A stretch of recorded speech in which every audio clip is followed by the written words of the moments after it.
इस वीडियो में हम बात करेंगे एटॉमिज्म के बारे में। ये बहुत ही ज़रूरी वीडियो है क्योंकि थेलीज ने जो क्वेश्चन पूछा था उसका फाइनल आंसर एटॉमिज्म में मिलता है। अल्टीमेट रियलिटी क्या है या इस वर्ल्ड का फर्स्ट प्रिंसिपल क्या है, इसका आंसर मॉनिज्म और प्लूरलिज्म से होता हुआ लास्ट में एटॉमिज्म पर आ जाता है। और इस वीडियो में हम 4 फिलोसफर्स को स्टडी करने वाले हैं। ये 4 फिलोसफर्स हैं ल्यूसिपस, डेमोक्रिटस, एपिक्यूरस और ल्यूक्रीशियस। ल्यूसिपस के बारे में हमारे पास कोई जानकारी नहीं है, लेकिन माना जाता है कि वो 5th सेंचुरी बीसी में एक्टिव थे। उनकी अप्रॉक्सीमेट डेट्स हैं 480 बीसी से 420 बीसी, और ऐसा भी कहते हैं कि वो जीनो के स्टूडेंट थे।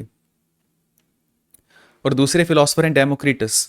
डेमोक्रिटस ल्यूसिपस के स्टूडेंट थे और माना जाता है कि वो एबडेरा से थे, एबडेरा।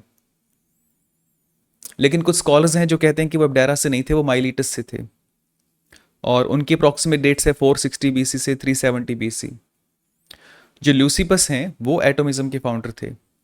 उन्होंने 2 बुक्स लिखी थी, लेकिन आज हमारे पास उनकी कोई डायरेक्ट इन्फॉर्मेशन अवेलेबल नहीं है, उनकी कोई बुक्स हमारे पास अवेलेबल नहीं है। उनके एटॉमिज्म पर क्या विचार थे ये हमें डेमोक्रिटस की राइटिंग से पता चलता है। और एटॉमिज्म की जब भी बात आती है तो हम इन दोनों फिलोसफर्स का नाम एक साथ लेते हैं। हम कहते हैं कि ल्यूसिपस एंड डेमोक्रिटस, दोनों का नाम एक साथ लिया जाता है। और तीसरे फिलोसफर हैं एपिक्यूरस। उनकी अप्रॉक्सीमेट डेट्स हैं 341 बीसी से 271 बीसी। और वो भी एक एटोमिस्टिक फिलोसफर थे, और वो ल्यूसिपस और डेमोक्रिटस से बहुत बाद में हुए थे। एपिक्यूरस एटोमिज्म से बहुत ज़्यादा इंप्रेस होते हैं और एटोमिज्म को डीपली स्टडी करते हैं। उनकी एटोमिज्म पर काफ़ी सारी राइटिंग्स अवेलेबल हैं हमारे पास। और एटोमिज्म की फ़िलॉसफी के बेस पर वो अपनी फ़िलॉसफी भी प्रिपेयर करते हैं, जिसको वो एपिक्यूरिनिज्म कहते हैं, एपिक्यूरिनिज्म। और फिर आते हैं लुक्रीशियस।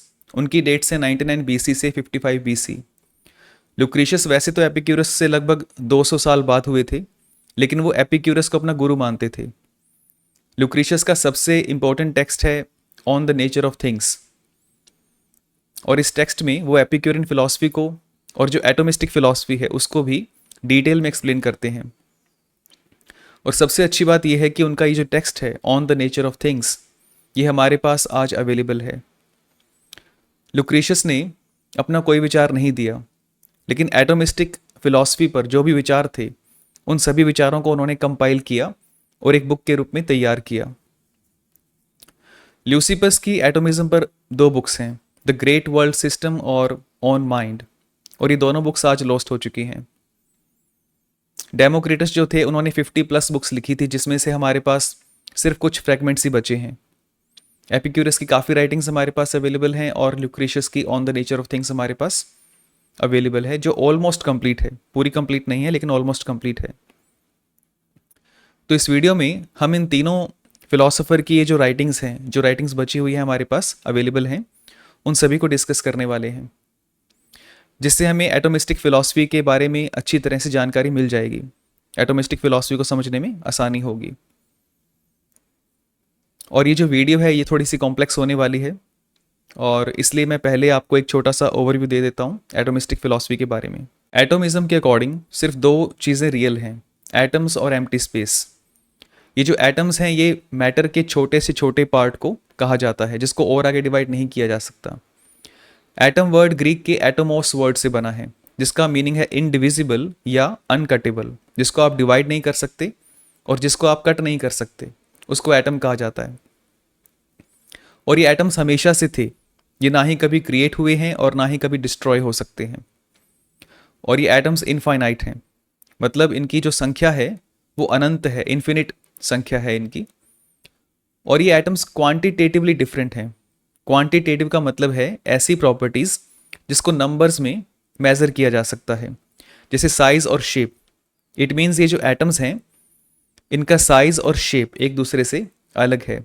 एक एटम दूसरे एटम से साइज़ और शेप में अलग है, मतलब क्वांटिटेटिवली डिफरेंट है।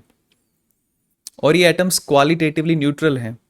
क्वालिटेटिव का मतलब है ऐसी प्रॉपर्टीज़ जिन्हें नंबर्स में मेज़र नहीं किया जा सकता, जैसे कलर, टेस्ट, स्मेल या फ्रेग्रेंस। मतलब इनका कोई कलर नहीं है, इनका कोई टेस्ट नहीं है, ना इनकी कोई स्मेल या फ्रेग्रेंस है।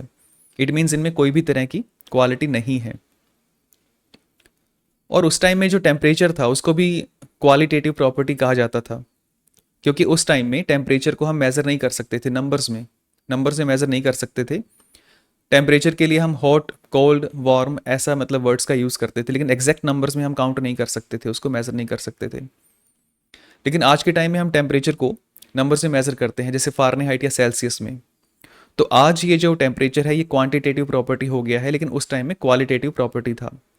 तो ये बात आपको ध्यान रखनी है कि एटम्स की जो शेप और साइज़ है एक दूसरे से अलग है, लेकिन एटम्स की कोई क्वालिटी नहीं है, इनका कोई टेस्ट, कलर, टेम्परेचर या स्मेल नहीं है। और ये जो स्पेस है, ये जो एम्प्टी स्पेस है, इसका मीनिंग है कुछ ऐसा जहाँ पे एटम्स नहीं है। इस एम्प्टी स्पेस को वॉइड कहा जाता है। और ये दो रियलिटीज़ हैं, एटम और वॉइड। ये एटम्स इस एम्प्टी स्पेस में मूव करते हैं। ये एटम्स एक दूसरे से अलग अलग वेज में रिलेट होते रहते हैं, अरेंज होते हैं और इससे चेंज होता है। तो जो भी चेंज हम देखते हैं वो इन एटम्स की रीअरेंजमेंट है, ठीक है। और इस वर्ल्ड में जो भी चीज़ें हम देखते हैं वो सब इन एटम्स का कॉम्बिनेशन है, एक तरह का कलेक्शन है। जैसे अर्थ, फायर, वाटर हो, या फिर लैपटॉप या मोबाइल फ़ोन हो, या फिर एनिमल्स हो, ह्यूमन बींग्स हो, प्लांट्स हो, सब कुछ एटम्स का एक कॉम्बिनेशन है। और जिसको हम सोल कहते हैं वो भी एक बहुत ही फाइन एटम है। और डेमोक्रिटस कहते हैं कि इस वर्ल्ड का कोई ऑर्डरिंग प्रिंसिपल नहीं है। इस वर्ल्ड में कोई माइंड, कोई नोस या कोई गॉड कंट्रोल नहीं करता है। और जो भी चेंज हम देखते हैं वो इन एटम्स के मोशन की वजह से होता है। और ये मोशन पूरी तरह मैकेनिकल है, पूरी तरह से कॉज एंड इफेक्ट पे बेस्ड है। तो ये एक बेसिक ओवरव्यू है एटोमिज्म का। रियलिटी में सिर्फ दो चीज़ें हैं, एटम्स और वॉइड, ये दो ही चीज़ें रियल हैं। और ये जो एटम्स है ये एटर्नल है और इनकी संख्या जो है इन्फिनिट है। और ये साइज़ और शेप में एक दूसरे से अलग हैं। और इन एटम्स की कोई क्वालिटी नहीं है। और ये एटम्स वॉइड में मूव करते रहते हैं, कंबाइन होते रहते हैं, सेपरेट होते रहते हैं। और इसी कॉम्बिनेशन और सेपरेशन से चेंज होता है और अलग अलग तरह के ऑब्जेक्ट्स बनते हैं। तो ये इसका एक बेसिक ओवरव्यू है।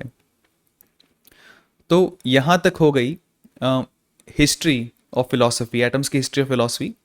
कौन कब कहाँ पैदा हुआ, किसने कौन सी बुक लिखी, किसने क्या कहा, ये सब हिस्ट्री ऑफ फिलॉसफी है, ठीक है। अब देखते हैं एक्चुअल फिलॉसफी, जिसमें हम थॉट प्रोसेस को, आर्ग्यूमेंट्स को, रीजनिंग को डिस्कस करेंगे।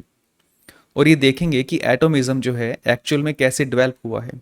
जो रियल फिलॉसफी है वो ये अब शुरू करते हैं। एटोमिज्म से पहले की जो फिलॉसफी थी उसमें तीन मेजर इश्यूज थे, जिनमें से फर्स्ट इशू है क्वालिटेटिव और क्वांटिटेटिव डाइवर्सिटी का। हम जब अपने चारों ओर देखते हैं तो हमें बहुत अलग अलग तरह के ऑब्जेक्ट्स नज़र आते हैं जिनकी अलग अलग क्वालिटीज़ होती हैं। ये क्वालिटीज़ हैं जैसे हॉट, कोल्ड, वेट और ड्राई। तो जो भी चीज़ें हम देखते हैं अपने चारों ओर, उनका कलर, उनका टेस्ट, उनकी फ्रेग्रेंस, स्मेल एक दूसरे से पूरी तरह अलग होती हैं। इसलिए जो अर्ली फिलोसफर्स थे उन्हें ऐसा लगा कि जो फंडामेंटल रियलिटी है या जो प्राइमरी स्टफ है उसमें ये सभी क्वालिटीज़ होनी चाहिए।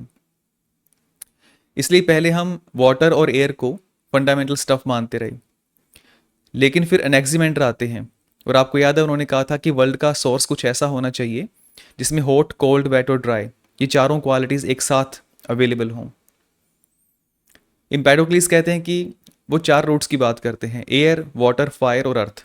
इन चारों रूट्स की क्वालिटीज़ जो है एक दूसरे से अलग है। लेकिन ये चारों क्वालिटीज़ मिलकर भी इस वर्ल्ड की जो क्वालिटेटिव डाइवर्सिटी है, इस वर्ल्ड में जितनी तरह की क्वालिटीज़ है उन सबको एक्सप्लेन नहीं कर सकती। और उसके बाद आते हैं एनेक्सागोरस। एनेक्सागोरस कहते हैं कि इस वर्ल्ड में इन्फिनिट सीड्स हैं और सभी सीड्स की जो क्वालिटी है एक दूसरे से अलग है। जितनी तरह के ऑब्जेक्ट्स हम देखते हैं उतनी ही तरह के सीड्स हैं और हर सीड की क्वालिटी अलग है। तो इस क्वालिटेटिव डाइवर्सिटी को एक्सप्लेन करने के लिए एम्पेडोक्लिस चार रूट्स का यूज़ करते हैं, लिमिटेड एलिमेंट्स का यूज़ करते हैं। और जो एनेक्सागोरस हैं वो इन्फिनिट सीड्स का यूज़ करते हैं, अनलिमिटेड एलिमेंट्स का यूज़ करते हैं। लेकिन ये दोनों ही तरीके फेल हो जाते हैं, क्योंकि जो चार रूट्स हैं एम्पेडोक्लिस के, उनके बेस पर हम सभी क्वालिटीज़ को एक्सप्लेन नहीं कर सकते, क्योंकि बहुत सारी क्वालिटीज़ हैं। और अगर हम इन्फिनिट सीड्स की बात करें तो ये जो थ्योरी है ये रियलिटी को सिंप्लीफाई नहीं कर रही है। अगर हर ऑब्जेक्ट का अपना एक सीड है तो इट मीन्स हम सिंप्लीफाई नहीं कर पा रहे हैं, हम यूनिफाई नहीं कर पा रहे हैं। तो इस तरह से ये दोनों आइडियाज़ जो हैं ये फेल हो जाते हैं। तो जो पहले के थिंकर्स थे उन्होंने क्वालिटी के बेस पर एक एलिमेंट जैसे एयर या वाटर मानकर देख लिया, और एक एलिमेंट के बाद 4 रूट्स को मानकर देख लिया, और ऐसा करते करते वो इन्फिनिट सीट्स तक चले जाते हैं। लेकिन क्वालिटी के बेस पर ये प्रॉब्लम सॉल्व नहीं होती। उसके बाद लूसिपस के माइंड में ये आइडिया आता है कि अगर हम क्वालिटी के बेस पर इस प्रॉब्लम को सॉल्व नहीं कर पा रहे हैं, मतलब कितनी भी अलग अलग तरह की क्वालिटीज़ के सीड्स, एलिमेंट्स या रूट्स आप मान लेते हैं, तब भी ये प्रॉब्लम सॉल्व नहीं हो रही है। इसलिए हमें क्वांटिटेटिव बेस पर ट्राई करना चाहिए। इसलिए ल्यूसिपस ऐसे एटम्स की बात करते हैं जिनकी कोई क्वालिटी नहीं है, जिनका कोई कलर, टेस्ट, टेम्परेचर या स्मेल नहीं है। ऐसे एटम्स जो हॉट, कोल्ड, वेट या ड्राई नहीं हैं। लेकिन ये एटम्स जो हैं ये शेप और साइज में एक दूसरे से अलग हैं। शेप और साइज में डिफरेंस का मीनिंग है क्वांटिटेटिव डिफरेंस। ये क्वांटिटेटिवली डिफरेंट है। एक एटम दूसरे एटम से 3 वेज में डिफरेंट हो सकता है, शेप, अरेंजमेंट और पोजिशन में। और पहला डिफरेंस है शेप और साइज का। किसी एटम का जो साइज है वो छोटा हो सकता है, किसी एटम का साइज बड़ा हो सकता है। कोई अंडाकार या कोई गोलाकार हो सकता है, और कोई एटम जो है वो शार्प हो सकता है और कोई एटम स्मूथ हो सकता है। और दूसरा डिफरेंस है अरेंजमेंट का। ये एटम एक दूसरे के साथ अलग अलग वेज में जुड़े होते हैं, तो इनका जो कॉम्बिनेशन है उसकी अरेंजमेंट जो होती है एक दूसरे से अलग हो सकती है। और तीसरा डिफरेंस है पोजीशन का। किसी एटम का जो शार्प पॉइंट है, शार्प वाला हिस्सा है, वो ऊपर की ओर हो सकता है, और किसी का शार्प पॉइंट जो है वो नीचे की ओर हो सकता है। तो ऐसे इनकी पोजीशन चेंज होती रहती है। और एरिस्टोटल इन तीनों डिफरेंसेस को अल्फ़ाबेट्स की हेल्प से एक्सप्लेन करते हैं। वो कहते हैं कि जैसे ए और एन की शेप में डिफरेंस है, ए एन और एन ए में अरेंजमेंट का डिफरेंस है, और एन और जेड में जो पोजीशन है उसका डिफरेंस है। तो ऐसे मतलब ये जो एटम्स हैं ये एक दूसरे से 3 वेज में डिफरेंट हो सकते हैं। तो क्वालिटेटिव डाइवर्सिटी की जो अप्रोच है वो फेल हो जाती है, इसलिए लूसिपस क्वांटिटेटिव डाइवर्सिटी की अप्रोच को फॉलो करते हैं। तो ये फर्स्ट इश्यू है। सेकंड इश्यू है इन्फिनिट डिविजिबिलिटी का। आपको याद होगा एनेक्सागोरस ने क्या कहा था। एनेक्सागोरस ने कहा था कि जो मैटर है वो इन्फिनिटली डिविजिबल है। इसको आप कितनी भी बार डिवाइड करते जाओ कभी लास्ट पॉइंट नहीं आएगा।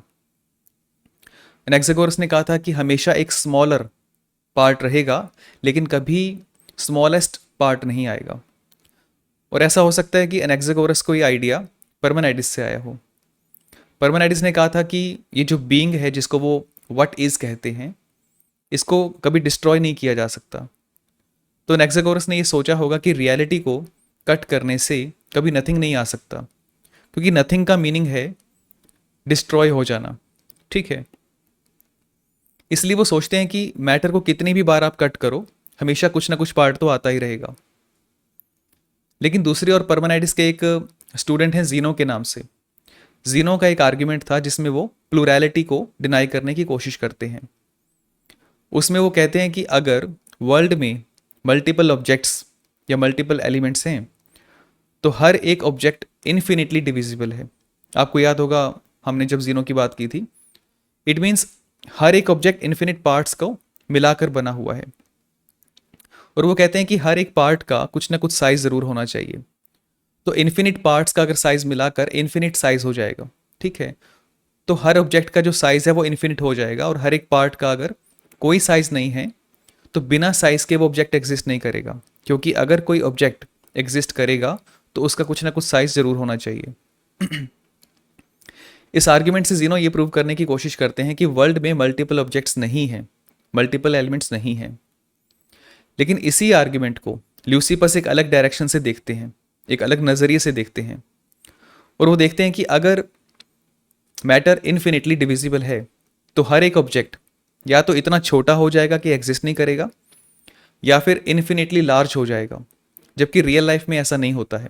रियल लाइफ में हर एक ऑब्जेक्ट का एक प्रॉपर साइज होता है। इट मीन्स मैटर को हम इन्फिनिटली डिवाइड नहीं कर सकते। जीनो वन बीइंग या वन रियलिटी को प्रूव करने के लिए जो आर्ग्यूमेंट देते हैं उसी आर्ग्यूमेंट को ल्यूसिपस उल्टा कर देते हैं और वन रियलिटी की जगह इन्फिनिट एटम्स को प्रूव कर देते हैं। तो इसलिए ल्यूसिपस कहते हैं कि मैटर जो है वो इन्फिनिटली डिविजिबल नहीं है। एक टाइम ऐसा आता है जब आप मैटर को और आगे कट नहीं किया जा सकता, और वो जो लास्ट पॉइंट आता है उसको वो एटम कहते हैं। तो ये जो रियलिटी है ये कोई वन एलिमेंट या वन बीइंग नहीं है, ये रियलिटी इन्फिनिट एटम से मिलकर बनी है। और लूसीफर जिस एटम की बात करते हैं वो एटम अपने आप में एक परमेनिडियन वन के जैसा है। इट मीन्स इन्फिनिट एटम्स हैं और हर एक एटम परमेनिडियन के वन बीइंग जैसा है। परमेनिडियन वन का मीनिंग है जिसमें 5 क्वालिटीज़ हों, 5 क्वालिटीज़ हों, जो अनक्रिएटेड है, इंडिस्ट्रक्टिबल है, इटर्नल है, इंडिविजिबल है, और जिसमें कोई खाली जगह नहीं है, जो प्लैनम है। ठीक है, जैसे परमेनिडिस ने कहा था कि बीइंग में कोई होल नहीं है। तो जहां भी हम परमेनिडियन वन कहते हैं तो आपको समझ जाना चाहिए कि इसमें ये 5 क्वालिटीज होती हैं। तो इस तरह ल्यूसिपस क्या करते हैं, वो परमेनाइडिस के जो स्टूडेंट हैं जीनो और मैलिसिस, उनके आर्ग्यूमेंट्स को यूज करके परमेनाइडिस और एनेक्सागोरस दोनों को रॉन्ग प्रूव कर देते हैं। तो ऐसे ये जो सेकंड इश्यू है ये भी सॉल्व हो जाता है। इश्यू की मैटर जो है इन्फिनिटली डिविजिबल है, एटोमिस्टिक फिलॉसफी जो है इस प्रॉब्लम को भी सॉल्व कर देती है। फिर नेक्स्ट इश्यू है मोशन का। अगर एटम्स के कॉम्बिनेशन और सेपरेशन से चेंजेस होते हैं और ऑब्जेक्ट्स बनते हैं तो इसका मीनिंग यह है कि जो एटम्स हैं वो मूव कर रहे हैं। इसका मतलब ये थ्योरी तभी काम करेगी जब मोशन पॉसिबल होगा। और आपको याद होगा एम्पेडोक्लीज और एनेक्सागोरस ने क्या कहा था। उन्होंने कहा था कि जो बिना एम्प्टी स्पेस के मोशन होता है, ठीक है, जो मोशन है बिना एम्प्टी स्पेस के होता है। एम्पेडोक्लीज ने पानी और एक ट्यूब की हेल्प से एक एक्सपेरिमेंट करके प्रूव किया था कि मोशन के लिए एम्प्टी स्पेस नहीं चाहिए। बिना एम्प्टी स्पेस के भी जब हवा पाइप से बाहर आती है तो उसी टाइम पानी उसकी जगह ले लेता है। लेकिन लूसीपस क्या कहते हैं, लूसीपस बिना एम्प्टी स्पेस के मोशन को प्रूव नहीं कर सकते, क्योंकि लूसीपस की थ्योरी का हर एक एटम एक परमेनिडियन वन है। ये पॉइंट बहुत ही कॉम्प्लिकेटेड है, इसको आप ध्यान से समझिए। एम्पेडोक्लीज और एनेक्सागोरस दोनों एम्प्टी स्पेस को, वॉइड को डिनाई कर देते हैं। वो कहते हैं कि ये वर्ल्ड जो है एक प्लैनम है, इसमें कोई खाली जगह नहीं है, कोई वॉइड नहीं है। और ये जो रीअरेंजमेंट होती है इन रूट्स या सीड्स की वो बिना एम्प्टी स्पेस के होती है। ठीक है, क्योंकि ये सभी एलिमेंट्स एक दूसरे के साथ मिक्स हो सकते हैं। लेकिन एटम्स जो हैं वो सॉलिड हैं और एक दूसरे से अलग हैं, ये एक दूसरे में मिक्स नहीं हो सकते। सभी एटम्स अपने आप में एक प्लैनम है, किसी भी एटम में कोई भी होल नहीं है, कोई खाली जगह नहीं है। तो ऐसे में ये जो एटम्स हैं कि बिना एम्प्टी स्पेस के कहाँ मूव करेंगे। जैसे मान लीजिए हमारे पास एक पानी से भरा टब है, ठीक है, और ये पानी से पूरा भरा हुआ है और इसमें कोई खाली जगह नहीं है। लेकिन पानी के जो एलिमेंट्स हैं वो इसके अंदर, टब के अंदर, वो मूव कर सकते हैं। बिना किसी एम्प्टी स्पेस के पानी जो है मूव कर सकता है। लेकिन अगर हमारे पास ऐसे बहुत सारे टब हैं जो सभी अपने आप में फुल भरे हैं, ठीक है, तो ये टब कैसे मूव करेंगे। इसलिए इनके लिए एम्प्टी स्पेस का होना बहुत ज़रूरी है। और एक सेकंड रीज़न और भी है जो बहुत ही स्ट्रॉन्ग रीज़न है जिसकी वजह से एम्प्टी स्पेस का होना ज़रूरी है। जो भी एटम्स हैं उनकी कोई क्वालिटी नहीं है, उनकी कोई कलर, कोई स्मेल, कोई टेस्ट नहीं है। तो ऐसे एटम्स जिनकी कोई क्वालिटी नहीं है उनको मल्टीपल एटम्स, इन्फिनिट एटम्स या बहुत सारे एटम्स कैसे कह सकते हैं। उनको मल्टीपल एटम्स तभी कहा जा सकता है जब उनके बीच में स्पेस हो। जैसे मान लीजिए एनेक्सागोरस के सीड्स की बात करते हैं तो सभी सीड्स की जो क्वालिटी है वो अलग अलग है। हम मान लेते हैं कि ऐसे 10 सीड्स हैं और उन सबका कलर जो है वो डिफरेंट है। उन सभी सीड्स को आप कंबाइन कर दीजिए और उनके बीच के स्पेस को आप निकाल दीजिए, तब भी वो अपने कलर की वजह से, अपनी क्वालिटी की वजह से 10 सीड्स रहेंगे। लेकिन अगर एटम्स की कोई क्वालिटी नहीं है, जैसे मान लीजिए 10 एटम्स हैं जिनका कोई कलर नहीं है, ऐसे एटम्स को आप एक साथ रख दीजिए, उनके बीच के स्पेस को आप निकाल दीजिए, तो वो 10 एटम्स नहीं रहेंगे, वो एक सिंगल एटम हो जाएगा। तो ये कहने के लिए कि बहुत सारे एटम्स एग्जिस्ट करते हैं, उन एटम्स के बीच में स्पेस होना ज़रूरी है। बिना स्पेस के उनको अलग अलग एटम्स नहीं कहा जा सकता। तो इसलिए एटोमिज्म में स्पेस या फिर एम्प्टी स्पेस या वॉइड जो है वो उसका होना ज़रूरी है। और आपको याद होगा कि परमेनाइडिस ने कहा था कि एम्प्टी स्पेस या वॉइड एग्जिस्ट नहीं कर सकता। वो कहते हैं कि what is, what is not. It means जो बीइंग है वो है और जो नॉट बीइंग है वो नहीं है, या जो वॉइड है वो एग्जिस्ट नहीं करता। लेकिन ल्यूसिपस और डेमोक्रिटस कहते हैं कि जो वॉइड है वो एग्जिस्ट करता है। और एटोमिज्म में वॉइड एक रियलिटी है। डेमोक्रिटस कहते हैं कि वॉइड एक ऐसी बीइंग है जिसमें बॉडी एग्जिस्ट नहीं करती, इसलिए वो वॉइड को नो थिंग कहते हैं। नो थिंग का मीनिंग है ऐसी बीइंग जहां पर कोई थिंग नहीं है। यहां नथिंग और नो थिंग में डिफरेंस है। एक बीइंग जिसमें कोई थिंग है, कोई चीज़ है, वो एक बॉडी है जिसको वो एटम कहते हैं। और ऐसी बीइंग जिसमें कोई थिंग नहीं है, कोई चीज़ नहीं है, उसको वो वॉइड या एम्प्टी स्पेस कहते हैं। और ये जो आइडिया है ये आगे चलकर एक मेटाफिजिकल प्रॉब्लम बन जाएगा। इसमें प्रॉब्लम ये है कि क्या बिना किसी बॉडी के कोई बीइंग एग्जिस्ट कर सकती है। और ये बहुत ही इंटरेस्टिंग क्वेश्चन है, और इसको हम 17th सेंचुरी के बाद जो मेटाफिजिक्स है उसमें हम डिस्कस करेंगे। तो ये 3 इश्यूज थे पहले की फिलॉसफी में। एक तो क्वालिटेटिव डाइवर्सिटी के बेस पर जो वर्ल्ड को एक्सप्लेन करने की कोशिश की जा रही थी, वो कोशिश पूरी तरह से फेल हो गई थी। और दूसरा जो एनेक्सागोरस कहते हैं कि मैटर इन्फिनिटली डिविजिबल होता है। और तीसरा एम्प्टी स्पेस और मोशन की जो प्रॉब्लम है, ये तीनों इश्यूज एटोमिज्म में सॉल्व हो जाते हैं। तो एटोमिज्म एक ऐसी फिलॉसफी है जिससे पहले के फिलोसोफर्स जो गलती कर रहे थे उनको ठीक कर दिया जाता है, उनको ठीक किया जा सके।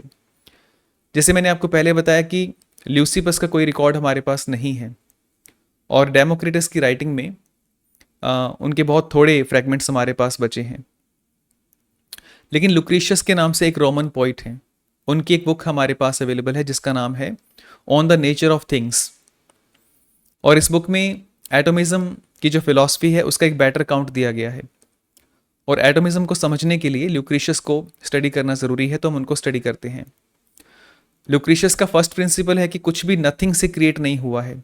इसका सिंपल मीनिंग है कि वो ये कहना चाहते हैं कि समथिंग से समथिंग क्रिएट होता है, नथिंग से समथिंग क्रिएट नहीं हो सकता।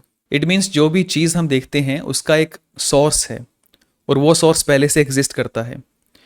जैसे अगर हम घी की बात करें तो घी दूध में पहले से एग्जिस्ट करता है, या फिर ऑयल की बात करें तो वो ऑयल सीड्स में पहले से एग्जिस्ट करता है।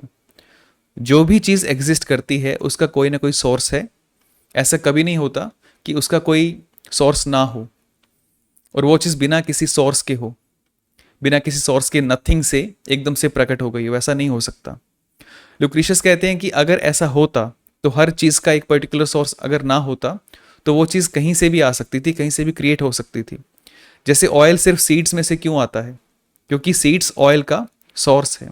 अगर ऑयल बिना सीड्स के, बिना किसी सोर्स के प्रोड्यूस हो सकता था तो ऑयल किसी भी चीज़ से प्रोड्यूस हो सकता था। फिर तो आप आयरन से या किसी स्टोन से भी ऑयल निकाल सकते थे।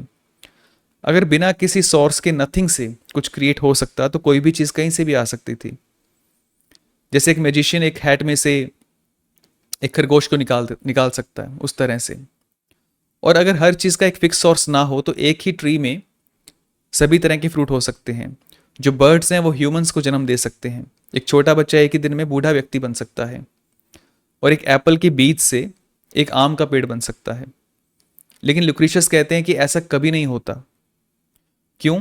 क्योंकि हर चीज़ का एक सोर्स है, एक पर्टिकुलर सोर्स है, और वो सोर्स पहले से एग्जिस्ट करता है। कुछ भी नथिंग से क्रिएट नहीं हुआ है। आपको याद होगा परमेनाइडिस ने भी यही कहा था। उन्होंने ये बात कही थी कि जो बीइंग है वो क्रिएट नहीं हुआ है, वो हमेशा से है। लेकिन परमेनाइडिस इस कंक्लूजन के लिए ओनली रीजन का यूज़ करते हैं, वो सिर्फ लॉजिक के बेस पे ये बात कहते हैं। लुक्रीशियस भी सेम बात कह रहे हैं, लेकिन वो प्योर रीजन का यूज़ नहीं कर रहे हैं, वो ऑब्जर्वेशन का यूज़ कर रहे हैं। और अपनी ऑब्जर्वेशन के बेस पर वो हमें एग्जाम्पल देते हैं।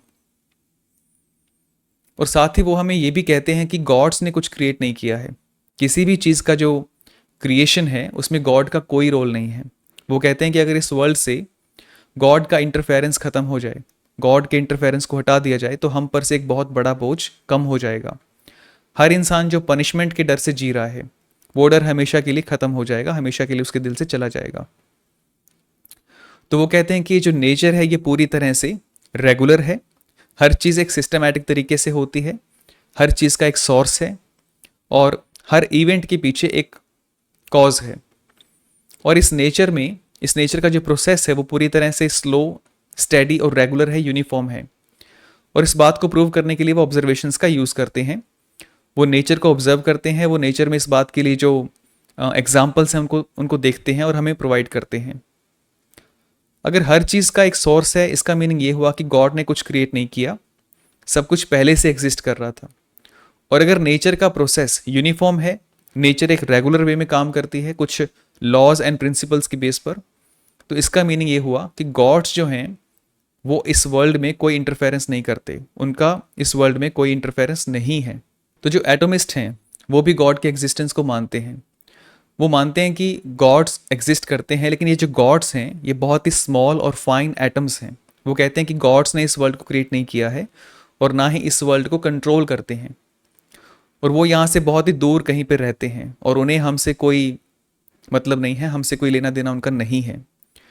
लुक्रीशियस भी परमेनाइडिस की तरह ये कहते हैं कि कुछ भी डिस्ट्रॉय नहीं हो सकता, लेकिन यहाँ भी वो ऑब्जर्वेशन का यूज़ करते हैं, रीज़न का यूज़ नहीं करते। परमेनाइडिस ने प्योरली रीज़न का यूज़ किया था इस पॉइंट को प्रूव करने के लिए। परमेनाइडिस ने कहा था कि नथिंग एग्जिस्ट नहीं करता, इसलिए जो बीइंग है वो नथिंग से नहीं आ सकता और ना ही नथिंग में जा सकता है। तो ना ही कुछ क्रिएट हुआ है और ना ही कुछ डिस्ट्रॉय हो सकता है। ल्यूक्रीशियस कहते हैं कि अगर रियलिटी डिस्ट्रॉय हो सकती तो अब तक सब कुछ डिस्ट्रॉय हो चुका होता, कुछ भी एग्जिस्ट ना करता। वो कहते हैं कि अगर कुछ भी क्रिएट नहीं हुआ तो इसका मतलब ये है कि सब कुछ हमेशा से है। इट मीन्स ये जो वर्ल्ड है ये इनफाइनाइट टाइम से एग्जिस्ट कर रहा है। और अगर ये धीरे धीरे, बहुत ही धीरे धीरे डिस्ट्रॉय हो रहा होता, जैसे मान लीजिए 1,00,000 साल में अगर हम 1 इंच डिस्ट्रॉय हो रहा होता, तो भी इस वर्ल्ड को इन्फिनिट टाइम हो चुका है और इनफाइनाइट टाइम में सब कुछ डिसअपियर हो चुका होता। और अगर ये वर्ल्ड एग्जिस्ट कर रहा है तो यही इस बात का प्रूफ है कि कुछ भी डिस्ट्रॉय नहीं हो सकता। तो ऐसे वो परमेनाइडिस की तरह सेम कंक्लूजन देते हैं, लेकिन वो ऑब्जर्वेशन का यूज़ करते हैं, रीज़न का यूज़ नहीं करते। लुक्रीशियस का थर्ड प्रिंसिपल है एम्प्टी स्पेस एग्जिस्ट करता है, और वो ये भी कहते हैं कि जो भी ऑब्जेक्ट्स एग्जिस्ट करते हैं उनके बीच में एम्प्टी स्पेस या वॉइड होता है। और इस पॉइंट को प्रूव करने के लिए वो ऑब्जर्वेशन का यूज़ करते हैं। वो कहते हैं कि बिना एम्प्टी स्पेस के मोशन पॉसिबल नहीं है, और मोशन हम देखते हैं इसलिए एम्प्टी स्पेस भी एग्जिस्ट करता है, ये मोशन के लिए ज़रूरी है। और फिर वो कहते हैं कि जो शोर या आवाज़ हम सुनते हैं, दीवारों के आर पार हम सुनते हैं, दीवारों के आर पार जो शोर या आवाज़ सुनाई देती है वो इसलिए क्योंकि दीवारों के अंदर एम्प्टी होल्स होते हैं, एम्प्टी स्पेस होता है। अगर ऐसा ना होता तो जो आवाज़ है वो दीवार के आर पार नहीं जा सकती। आप यहाँ ध्यान दीजिए कि वो बहुत ही कॉमन सेंस का यूज़ कर रहे हैं और ऑब्जर्वेशन के बेस पे अपने पॉइंट्स को प्रूव करने की कोशिश कर रहे हैं। और वो ये भी कहते हैं कि दो चीज़ों का जो साइज़ होता है से वो सेम होने पर भी उनका वेट अलग होता है। इससे भी ये प्रूव होता है कि उन चीज़ों के अंदर एम्प्टी स्पेस है। जैसे एक कॉटन की बॉल है और एक आयरन की बॉल है, दोनों का साइज़ और शेप एक जैसा है, लेकिन वेट में दोनों में बहुत ज़्यादा डिफरेंस है, क्योंकि जो कॉटन की बॉल है उसमें स्पेस या वॉइड ज़्यादा है और जो आयरन की बॉल है उसमें स्पेस या वॉइड कम है। उनका फोर्थ प्रिंसिपल है कि ये जो वॉइड या एम्प्टी स्पेस है ये इन्फिनिट है। वो ये कहते हैं कि स्पेस का कोई एक्सट्रीम पॉइंट नहीं है। अगर कोई एक्सट्रीम पॉइंट होगा तो उस एक्सट्रीम पॉइंट से परे भी कुछ ना कुछ ज़रूर होगा। जैसे मान लीजिए आप इस वर्ल्ड के एक्सट्रीम पॉइंट पे चले जाते हैं, मान लीजिए जहाँ पे स्पेस ख़त्म होता है, आप उस पॉइंट पे चले जाते हैं और वहाँ जाकर आप एक बॉल को फेंकते हैं, तो या तो बॉल सीधी चली जाएगी या फिर वो बॉल किसी चीज़ से टकरा के वहीं रुक जाएगी।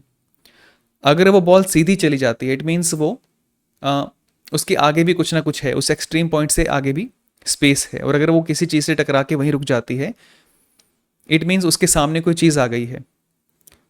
अगर वहाँ पर कोई चीज़ है तो इसका मतलब ये हुआ कि वो चीज़ किसी स्पेस के अंदर एग्जिस्ट करती है।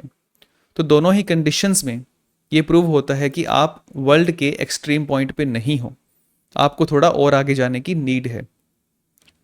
और अगर आप इस एग्जाम्पल को ध्यान से समझेंगे तो आप समझ जाएंगे कि ऐसा कोई एक्सट्रीम पॉइंट नहीं हो सकता। आप कितना भी स्पेस में आगे चले जाइए, कोई एक्सट्रीम पॉइंट नहीं आने वाला है। लुक्रीशियस कहते हैं कि इन एटम्स की संख्या इन्फिनिट है। जैसे वो पहले कहते हैं कि ये जो स्पेस है ये इन्फिनिट है, इसका कोई एक्सट्रीम पॉइंट नहीं है। इसी बेस पर वो ये कहते हैं कि अगर एटम्स फाइनाइट होते, इनकी संख्या लिमिटेड होती, तो ये लिमिटेड एटम्स अनलिमिटेड स्पेस में गुम हो जाते।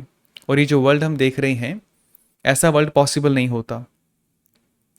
जैसे मान लीजिए ये जो स्पेस है ये एक कैरम बोर्ड की तरह है और इसमें कुछ डिस्क हैं, इसके अंदर जो वुडन डिस्क होती हैं जिससे हम खेलते हैं, वो सभी डिस्क एटम्स हैं। तो जितना कैरम बोर्ड का साइज बड़ा होगा उतना ही उन डिस्क का आपस में टकराने का जो चांस है वो कम होता जाएगा। अगर कैरम बोर्ड का साइज इन्फिनिट है तो डिस्क के आपस में टकराने का जो चांस है वो भी इन्फिनिटली स्मॉल हो जाएगा, बहुत ही कम चांस हो जाएगा। अगर ये वर्ल्ड एग्जिस्ट कर रहा है तो इसका मीनिंग ये हुआ कि ये जो एटम्स हैं ये आपस में टकराए हैं, ये आपस में कोलाइड हुए हैं, कंबाइन हुए हैं, ठीक है। और इस इन्फिनिट स्पेस में ऐसा तभी पॉसिबल है जब ये एटम्स भी इन्फिनिट नंबर में हों। अगर ये लिमिटेड होते, फाइनाइट होते, तो आपस में इनका कोई इंटरेक्शन पॉसिबल नहीं था।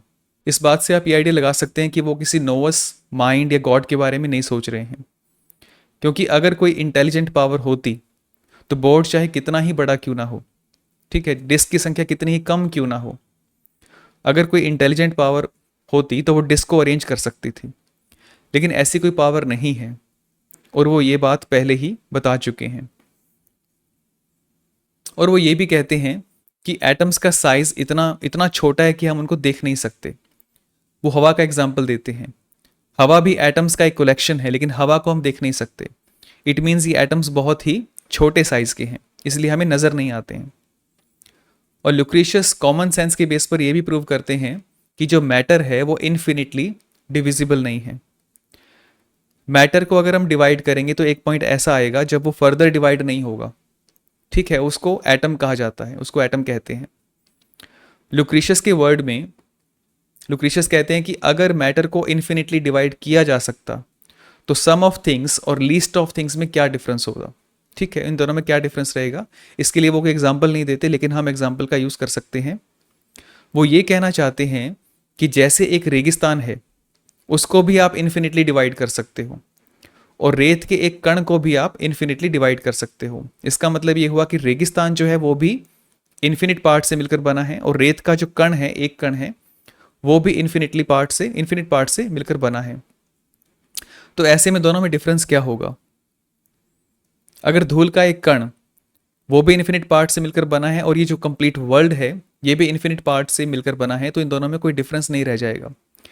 इसलिए वो कहते हैं कि अगर ऐसा हो तो सम ऑफ थिंग्स यानी जो चीज़ है और लीस्ट ऑफ थिंग्स यानी उस चीज़ का छोटे से छोटा जो पार्ट है उनमें डिफरेंस नहीं होगा। तो इसलिए वो कहते हैं कि जो मैटर है वो इन्फिनिटली डिविजिबल नहीं है। तो ये लुक्रीशियस ने जो एटोमिज्म फिलॉसफी को कंपाइल किया है उसमें से कुछ ज़रूरी पॉइंट्स हैं। और इन सब के बाद सबसे ज़रूरी पॉइंट जो रह जाता है वो है मोशन, क्योंकि विदाउट मोशन ये एटम्स और स्पेस किसी काम के नहीं हैं।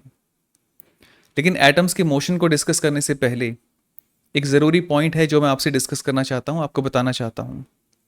वो पॉइंट ये है कि लुक्रीशियस जिन एटम्स की बात कर रहे हैं उनको हम डायरेक्टली परसीव नहीं कर सकते, उनको डायरेक्ट परसेप्शन से नहीं जाना जा सकता। हम जब उनकी राइटिंग्स को देखते हैं तो वो बार बार ये कहते हैं कि जो एटम्स है उनको हम टच कर सकते हैं और जो वॉइड है उसको टच नहीं किया जा सकता। और उनकी बातों से ऐसा लगता है कि वो एटम्स की नॉलेज का बेस सेंस परसेप्शन लेकर चल रहे हैं, जैसे कि एटम्स को हम सेंसेस के बेस पर, सेंसेस के थ्रू जानते हैं। लेकिन एक्चुअल में ऐसा नहीं है। एटम्स की जो नॉलेज है उसको हम सेंस परसेप्शन से नहीं जान सकते, इसका बेस है रीजनिंग। हम चीज़ों को डायरेक्टली परसीव करते हैं और फिर उनके मैटर के बारे में सोचते हैं, फिर अपने माइंड में उस मैटर को डिवाइड करते हैं और जो सबसे छोटा पार्ट है उस मैटर का, एटम, उसको हम इमेजिन करते हैं, ठीक है, लेकिन हम उसको देख नहीं सकते और ना ही हम उसको टच कर सकते हैं, वो हमारे इमेजिनेशन का पार्ट है। तो एक सेंस में ये एटम हमारी रीजनिंग का रिजल्ट है, ये हमारी डायरेक्ट परसेप्शन नहीं है। और शायद लुक्रीशियस इस पॉइंट को क्लियरली समझ नहीं पाते। वो ये नहीं समझ पाते कि जो बॉडीज़ वो डायरेक्ट देख रहे हैं, वो जिन एटॉमिक बॉडीज़ की वो बात कर रहे हैं, उन दोनों में डिफरेंस है। और इसी वजह से वो कंफ्यूज हो जाते हैं जब वो एटम्स की मोशन की बात करते हैं। जब वो एटम्स के मोशन को एक्सप्लेन करते हैं तब ये कन्फ्यूजन हमें साफ दिखाई देती है, क्योंकि वो ऑब्जेक्ट्स और ऑब्जेक्ट्स का जो एटम है उन दोनों के बीच के डिफरेंस को पूरी तरह से समझ नहीं पाते। अब तक हमने जो भी डिस्कस किया, हमने देखा कि सभी एटॉमिस्ट फिलोसोफर्स के व्यूज़ ऑलमोस्ट एक जैसे हैं। सभी ये मानते हैं कि इनफाइनाइट एटम्स हैं और वो इस इनफाइनाइट स्पेस में एक दूसरे से कंबाइन और सेपरेट होते रहते हैं, जिससे ये वर्ल्ड अपीयर होता है। वो एक्चुअल में कंबाइन और सेपरेट ये वर्ड यूज़ नहीं करते। जो इंग्लिश ट्रांसलेशंस मैंने देखी हैं उसमें जॉसलिंग वर्ड आता है, जॉसलिंग। वो इस पूरे प्रोसेस को जॉसलिंग कहते हैं। हिंदी में जॉसलिंग का मीनिंग है भीड़ में धक्का मुक्की करना, या फिर भीड़ के बीच में से जब आप क्रॉस करने की कोशिश करते हो तो आप धक्का मुक्की करते हुए आगे बढ़ जाते हो। ठीक है, इसको भी जॉसलिंग कहते हैं। या फिर आपके चारों तरफ एक क्राउड है और आप क्राउड में अपनी जगह बनाने की कोशिश करते हो, तो इसको भी हम जॉसलिंग कहते हैं। और एक और वर्ड वो यूज़ करते हैं, कोलाइडिंग। कोलाइड या कोलाइडिंग, इसका मीनिंग है आपस में टकराना। जैसे दो गाड़ियां आमने सामने से आ रही हैं और दोनों की आपस में टक्कर हो जाती है, तो दोनों गाड़ियां आपस में कोलाइड हो जाती हैं। तो जॉसलिंग और कोलाइडिंग ये जो वर्ड्स हैं, ये एटम्स के इंटरेक्शन के लिए यूज़ किए जाते हैं। और ये जॉसलिंग, ये कोलाइडिंग या जो मोशन है, उसका कॉज क्या है, इस पर जो एटोमिस्ट फिलोसोफर्स हैं उनके व्यूज़ एक दूसरे से काफ़ी डिफरेंट हैं। जो डेमोक्रिटस हैं वो ये कहते हैं कि जो मोशन जॉसलिंग या कोलाइडिंग है ये हमेशा से था, ऐसा कोई टाइम नहीं था जब ये मोशन ना हो। तो इस तरह से वो इस मोशन को एक नेचुरल मोशन मानते हैं और वो एटम्स का नेचर है, मतलब ये जो मोशन है एटम्स का नेचर है और ये हमेशा से था। लेकिन एपिक्यूरस इस बात से सेटिस्फाइड नहीं थे, क्योंकि ये कोई प्रॉपर आंसर नहीं है। अगर सभी एटम्स मूव कर रहे हैं तो कोई ना कोई प्रॉपर रीज़न होना चाहिए, कोई कॉज होना चाहिए। ऐसा कॉज जो सभी मूवमेंट्स को यूनिफाई करे, सिंप्लीफाई करे और एटम्स के इस इंटरेक्शन को एक्सप्लेन करने में हेल्प करे। अगर एपिक्यूरस आज के साइंटिस्ट होते तो एटम्स के मोशन को मेज़र करते, मोशन का टाइम, डिस्टेंस, डायरेक्शन, वेलोसिटी सब कुछ मेज़र करते और इस पूरे प्रोसेस को एक मैथमेटिकल फॉर्मूला से रिप्रेजेंट करने की कोशिश करते। लेकिन 2300 साल पहले वो किसी ऐसे लॉ या मैथमेटिकल फॉर्मूला के बारे में नहीं सोच रहे थे। वो सोच रहे थे कि मैं इस कॉम्प्लेक्स मोशन का एक सिंपल रीज़न दे सकूं, और इस सिंपल रीज़न के लिए वो सेंस परसेप्शन का यूज़ कर रहे थे। हम जो भी अपने चारों ओर देखते हैं वो या तो रेस्टिंग स्टेट में है या मूविंग स्टेट में होता है। या तो कोई चीज़ मूव कर रही होती है या फिर स्टेबल होती है। तो ये दो ही स्टेट्स हो सकती हैं, ठीक है। लेकिन अगर सिर्फ ये दो ही स्टेट्स हो सकती हैं तो हम सिर्फ एक स्टेट के बारे में क्वेश्चन क्यों पूछते हैं? हम सिर्फ मूवमेंट के लिए क्वेश्चन क्यों करते हैं? हम कहते हैं कि अगर कोई चीज़ मूव करती है तो क्यों मूव करती है? हम ये क्यों नहीं पूछते कि अगर कोई चीज़ रेस्टिंग स्टेट में है तो वो रेस्टिंग स्टेट में क्यों है? हमें ऐसा लगता है कि रेस्टिंग स्टेट एक नेचुरल स्टेट है और मूविंग स्टेट के पीछे कोई ना कोई रीज़न, कोई ना कोई कॉज होना ज़रूरी है। जैसे आपके सामने एक पत्थर है, एक स्टोन है, और आपको पता है कि वो स्टोन वहीं रहेगा रेस्टिंग पोजीशन में जब तक कोई आकर उस पत्थर को उठाकर फेंके ना या उस पर फोर्स यूज़ ना करे। तो कोई अदर एजेंट जब तक उस पर फोर्स यूज़ नहीं करेगा वो मूव नहीं करेगा। तो इसलिए हम जानते हैं कि जो रेस्टिंग पोजीशन है वो नेचुरल है और मूवमेंट के पीछे कोई कॉज है। लेकिन क्या ऐसा कोई मूवमेंट हो सकता है जिसके पीछे कोई कॉज ना हो? क्या ऐसा कोई मोशन हो सकता है जो नेचुरल हो, ऐसा मोशन जिसका कोई रीज़न ना देना पड़े? क्या ऐसा हो सकता है? और एपिक्यूरस ऐसे ही किसी मोशन को फाइंड कर रहे थे जो नेचुरल हो। एपिक्यूरस देखते हैं कि एक स्टोन को उठाकर फेंकने के लिए कोई ना कोई एजेंट होना ज़रूरी है, लेकिन क्या उस स्टोन को वापस नीचे गिरने के लिए कोई एजेंट चाहिए? हम फोर्स यूज़ करके उस स्टोन को ऊपर की ओर फेंकते हैं, तो क्या उसको नीचे की ओर आने के लिए हमें कोई फोर्स यूज़ करनी पड़ती है? इस मोशन को कहते हैं फ्री फॉल। एपिक्यूरस कहते हैं कि जो फ्री फॉल है एक ऐसा मोशन है जो नेचुरल है। कोई भी चीज़ अपने आप नीचे गिरती है, अपने आप नीचे आती है। अगर कोई दूसरी चीज़ उसको रोकेगी तभी वो रुकेगा, नहीं तो वो नीचे गिरती जाएगी। अगर उसको कोई नहीं रोकता तो वो फ्री फॉल होती ही रहेगी। तो एपिक्यूरस कहते हैं कि फ्री फॉल एक नेचुरल मोशन है, ये बिना किसी रीज़न के अपने आप होता है। तो ऐसे मोशन को एक्सप्लेन करने के लिए हमें कोई अदर एजेंट की, अदर कॉज की नीड नहीं है। और जैसे कि स्पेस इन्फिनिट है और फ्री फॉल नेचुरल है, ठीक है, इट मीन्स ये फॉल हमेशा से चल रहा है, ये फ्री फॉल एटर्नल है। ऐसा कोई टाइम नहीं था जब ये एटम्स नीचे ना गिर रहे हों। तो ऐसे वो नॉर्मल ऑब्जर्वेशन के बेस पर डेमोक्रिटस की बात को प्रूव करने की कोशिश करते हैं और एटम्स के मोशन को सिंप्लीफाई करने की कोशिश करते हैं। लेकिन इस थ्योरी में एक प्रॉब्लम है। अगर सभी एटम्स इस इन्फाइनाइट स्पेस में फ्री फॉल कर रहे हैं तो इसका मीनिंग ये हुआ कि वो एक स्ट्रेट लाइन में गिर रहे हैं, या फिर हम ऐसे कह सकते हैं कि वो सभी एटम्स एक स्ट्रेट लाइन में मूव कर रहे हैं। अगर सभी एटम्स एक स्ट्रेट लाइन में मूव करते हैं तो कोई भी दो एटम्स आपस में टकरा नहीं सकते, और जब तक वो आपस में टकराएंगे नहीं, जॉसलिंग और कोलाइडिंग नहीं हो सकती। तो एपिक्यूरस फिर से परेशान हो जाते हैं कि इस प्रॉब्लम को कैसे सॉल्व किया जाए। अगर सभी एटम्स में से सिर्फ दो एटम्स भी ऐसे हों जो कोलाइड कर जाते हैं तो ये इशू सॉल्व हो सकता है। लेकिन ऐसा होगा कैसे? अगर इस फ्री फॉल में कुछ एटम्स फास्ट हैं और कुछ एटम्स स्लो हैं तो ऐसा हो सकता है कि फास्ट वाला एटम जो है वो स्लो वाले एटम के साथ कोलाइड कर गया हो। लेकिन फ्री फॉल में कोई भी एटम फास्ट या स्लो क्यों होगा? इसका भी कोई रीज़न होना चाहिए ना। और ये भी हो सकता है कि कुछ एटम्स का वेट ज़्यादा हो इसलिए वो तेज़ी से नीचे गिर रहे हों, और जिन एटम्स का वेट कम हो उनकी नीचे गिरने की स्पीड स्लो हो। लेकिन लुक्रीशियस कहते हैं कि ये जो बात है ये तभी लागू हो सकती है, तभी सही हो सकती है जब वो एटम्स हवा या पानी में गिर रहे हों, क्योंकि हवा और पानी में जो हैवी चीज़ें होती हैं उनको स्पेस जल्दी मिल जाता है। लेकिन यहाँ पर जो एटम्स गिर रहे हैं वो एम्प्टी स्पेस में गिर रहे हैं, वॉइड में गिर रहे हैं, तो यहाँ पर ये रीज़न काम नहीं करेगा। तो एपिक्यूरस इस पॉइंट पर आकर अटक जाते हैं और काफ़ी सोचने के बाद भी उन्हें कोई आंसर नहीं मिलता। तो लास्ट में वो एक ऐसा रीज़न देते हैं जो बहुत ही स्ट्रेंज रीज़न है। इस रीज़न के लिए वो एक वर्ड यूज़ करते हैं, स्वर्व। स्वर्व को हिंदी में विचलन या भटकाव कहते हैं। एपिक्यूरस कहते हैं कि जब एटम्स एक स्ट्रेट पाथ में नीचे गिर रहे थे या स्ट्रेट पाथ में मूव कर रहे थे तभी अचानक से एक स्वर्व हुआ, एक भटकाव या विचलन हुआ, और कुछ एटम्स की डायरेक्शन हल्की सी चेंज हो गई। और ये डायरेक्शन में चेंज इतना हल्का था, इतना कम था कि नोटिस नहीं किया जा सकता था। लेकिन जैसे ही ये हल्का सा चेंज हुआ, एटम्स आपस में कोलाइड कर गए और एक दूसरे से टकराने लगे। लुक्रीशियस अपनी बुक में एपिक्यूरस इस बात को नोट करते हैं, इस बात को एक्सप्लेन करते हैं। लुक्रीशियस एपिक्यूरस को अपना गुरु मानते थे और उन्हें फॉलो करते थे। लेकिन जब वो ये देखते हैं कि एपिक्यूरस ने ऐसा एक अजीब सा रीज़न दिया है तो वो काफ़ी एम्बैरस हो जाते हैं, काफ़ी एम्बैरस फील करते हैं, और ये एम्बैरसमेंट उनकी राइटिंग में हमें साफ नज़र आती है।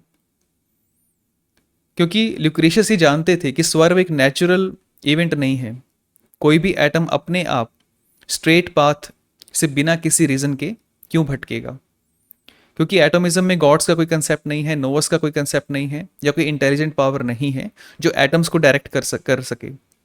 जो एटम्स हैं वो कॉज एंड इफेक्ट के बेस पर एक यूनिफॉर्म ऑर्डर में, एक रेगुलर वे में चलते हैं, और ऐसे में स्वर्व कैसे आ सकता है?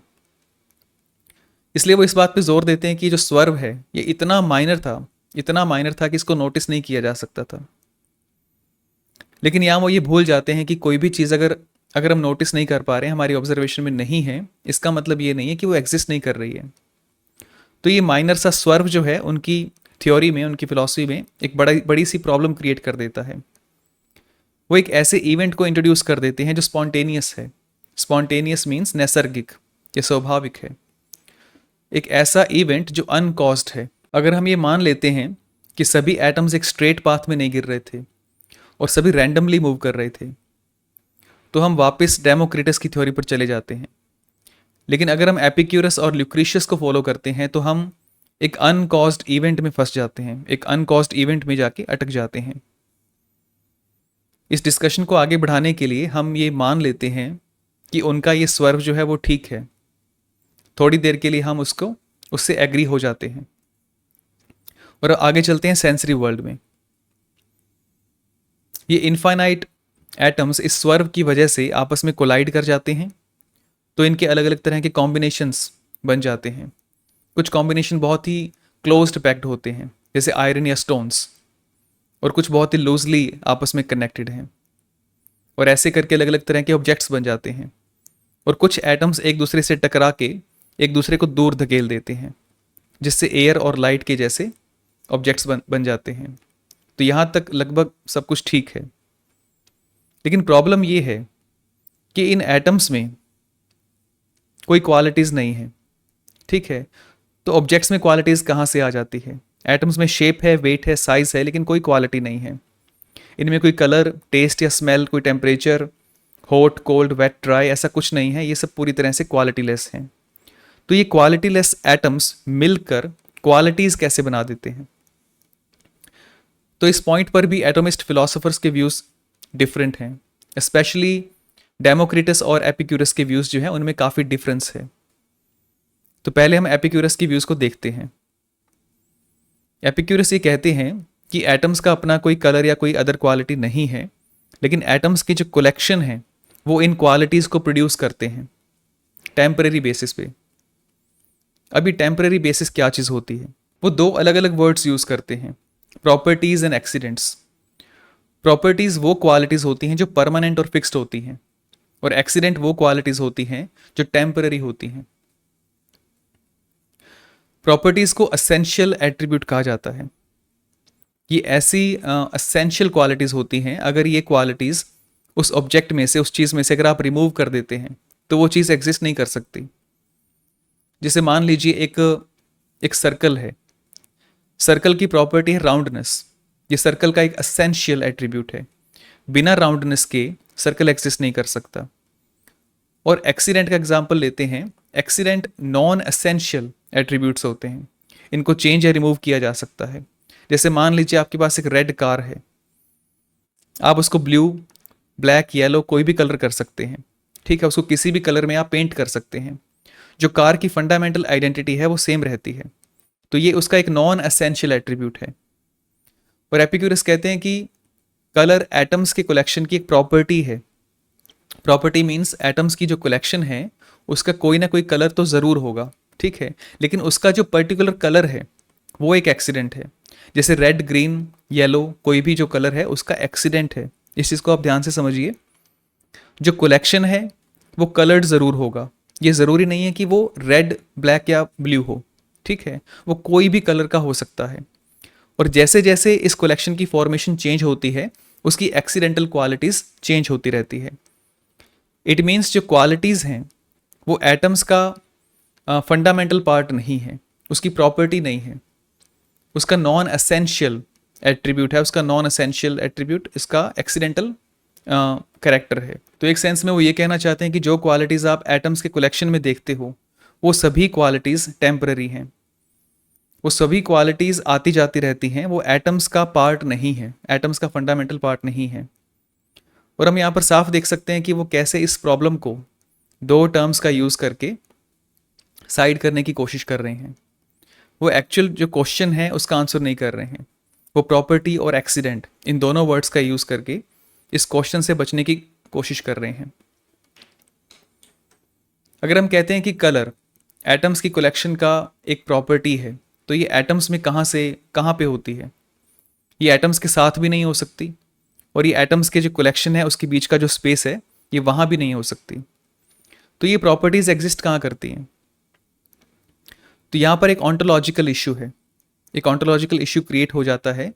ऑन्टोलॉजिकल मीन्स किसी चीज़ का जो एग्जिस्टेंस है उसका नेचर क्या है। अगर कोई चीज़ एग्जिस्ट कर रही है तो वो किस वे में एग्जिस्ट कर रही है। जैसे एटम्स के कलेक्शन का जो कलर है वो किस वे में एग्जिस्ट कर रहा है। क्या कलर एक एटम है? ना, वो एटम नहीं है। क्या कलर एक वॉइड या स्पेस है? वो वॉइड या स्पेस भी नहीं है। तो क्या कलर एक एटम्स का कलेक्शन है? वो कलेक्शन भी नहीं है।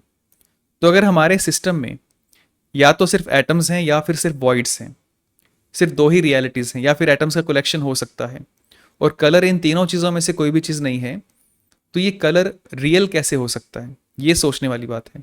लेकिन डेमोक्रिटस का व्यू इससे पूरी तरह अलग है। डेमोक्रिटस कहते हैं कि ये सेंसेशंस रियल नहीं होती, ये सिर्फ एटम्स के कलेक्शन की इंटरेक्शंस होती हैं। जैसे एग्जाम्पल के लिए आपके सामने एक गुलाब का फूल है, एक रोज़ है, और वो रोज़ एक एटम्स का कोलेक्शन है। उसमें जो एटम्स हैं वो एक दूसरे के साथ कोलाइड करते रहते हैं और बाउंस होते रहते हैं, और ये कोलाइडिंग और बाउंसिंग चलती रहती है। और जब इस रोज़ में, यानी इस एटम के कलेक्शन में, ये बाउंसिंग और कोलाइडिंग होती है, तो कुछ एटम्स वहाँ से उछल कर हमारी ओर आते हैं और हमारे सेंस ऑर्गन्स के साथ टकराते हैं। हमारी सेंस ऑर्गन्स जैसे हमारी आइज़ हैं या नोज़ हैं, इसके साथ ही टच करते हैं। अब देखिए, हमारे जो सेंस ऑर्गन्स हैं जैसे आइज़ या नोज़, ये ऑर्गन्स भी एटम्स का कलेक्शन है, और हम भी एक तरह से एटम्स का कलेक्शन है। तो ये रोज़ के जो एटम्स हैं ये उछलकर हमारी आइज़ तक पहुंचते हैं, आइज़ के साथ टकराते हैं, और हमारी आइज़ के जो एटम्स हैं उसके अंदर एक मोशन पैदा करते हैं। और फिर ये जो आइज़ के एटम्स हैं हमारी ऑप्टिक नर्व के जो एटम्स हैं उनको मूव करते हैं, और फाइनली एक सेंसेशन प्रोड्यूस होती है जिसको हम रोज़ कहते हैं। तो आप यहाँ देख सकते हैं कि एपिक्यूरस और डेमोक्रिटस का व्यू जो है एक दूसरे से पूरी तरह अलग है। एपिक्यूरस के अकॉर्डिंग हम जो भी देखते हैं या जो भी एक्सपीरियंस करते हैं वो ऑब्जेक्टिव रियलिटी है। इट मीन्स जो क्वालिटीज़ हम देख रहे हैं वो वहाँ एटम्स के अंदर है, वो क्वालिटीज़ हम जनरेट नहीं कर रहे हैं। लेकिन डेमोक्रिटस कहते हैं कि जो भी हम सेंस करते हैं, जो भी हम एक्सपीरियंस करते हैं, वो ऑब्जेक्ट्स और हमारे बीच का एक इंटरेक्शन है, उससे ये प्रोड्यूस होता है। तो ये जो वर्ल्ड है ये पूरी तरह से ऑब्जेक्टिव नहीं है।